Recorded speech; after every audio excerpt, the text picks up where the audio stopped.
UFC 288, Aljamain Sterling. I'm going to start this interview off like this. If you could go back and think about how emotional you were when you had initially won the belt against Peter Yan that night, you know, you didn't want to win the belt that way, and you had the internet and you had everybody kind of on you about it that night. Now you think about where you're at tonight. You just beat Henry Cejudo, a guy who's considered one of the greatest of all time. If you could go back to that moment, what would you say to that Aljamain Sterling in that moment? Just tell him, keep your head up. And it was just a hiccup, as it was. And you know what you're capable of doing. And just go out there and continue to keep doing great things.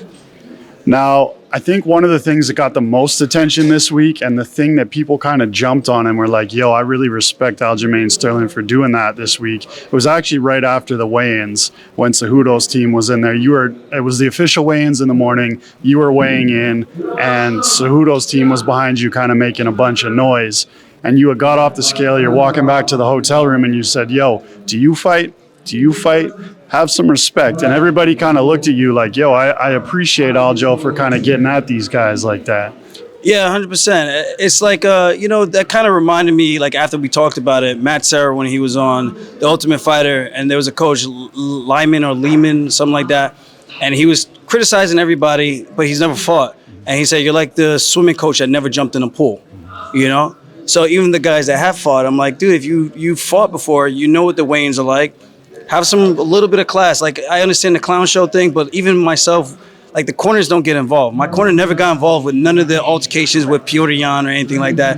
It's always the fighters that have the altercations with the fighters that they're going to fight. So it's a little bit of a class thing for me. And it's like, dude, me and Henry, let us chirp all day long, but you guys, my team's not talking shit to you guys. Why is your team talking shit to me? Like, then if I go do something to you, now you want to press charges. That's not cool, you know? So don't write checks that your ass can't cash. And if the guys that do fight, if you guys are gonna do that, just know there's consequences for your words. You know what I mean? And I know they were just being silly, saying and still. I'm like, yeah, I get that. It's nothing about being emotional. It's just the respect factor of what's going on. Like, you know what it is, I know what it is. These guys who don't fight, who don't put it on the line, they don't get punched in the face, they don't bleed, they're not risking anything. You know, so you sit there safe and cuddly on the sideline, talking shit to people who are actually going in and chasing something and trying to do something with themselves. And that's not okay, because now if I put my hands on you for your words, you started, you provoking. Now it's an issue. Don't do that.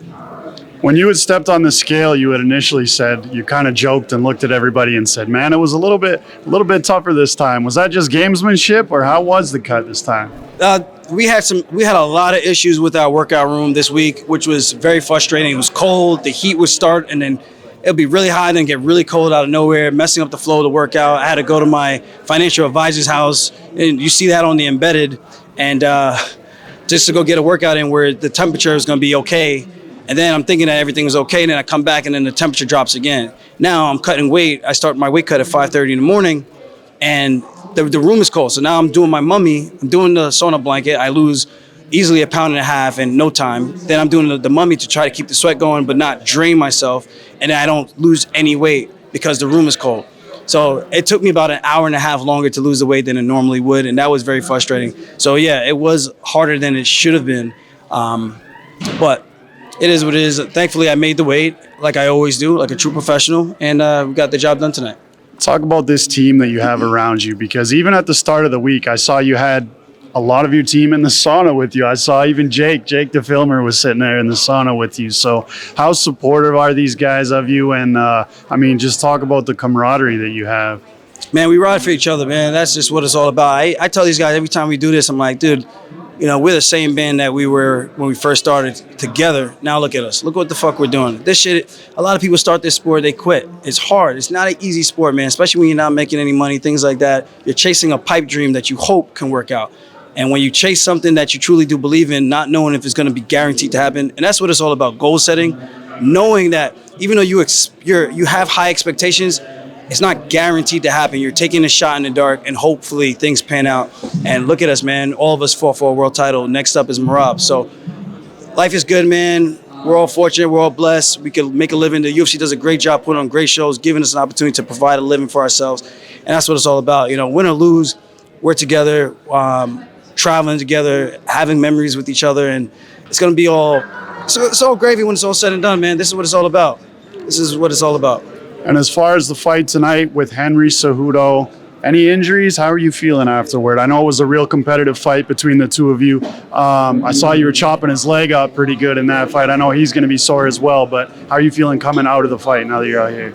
We're both going to be limping tonight for sure. We both banged up each other's legs pretty good.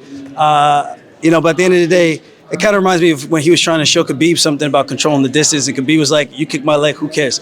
And that's the same thing I was saying. I was like, "You kick my leg, dude, I don't care. I'm going to kick your leg back, or I'm going to eventually close the distance and allow myself to get the takedown." And that's what happened. A lot of high-level chess match going back and forth. People don't really see what's going on because you can't feel that energy from the crowd, from the TV. But when you're in there and you're locking eyes with your opponent, you can see and feel the subtle shifts and adjustment that they're making where you're like, I got to be careful with that because he ducked his head a couple of times, I ducked my head a couple of times, kind of just miscalculating certain things where I thought I had a good read on something and then he adjusts and then it's like, I made a mistake. Hopefully I don't make that mistake again where he can time in and catch me with a big knee.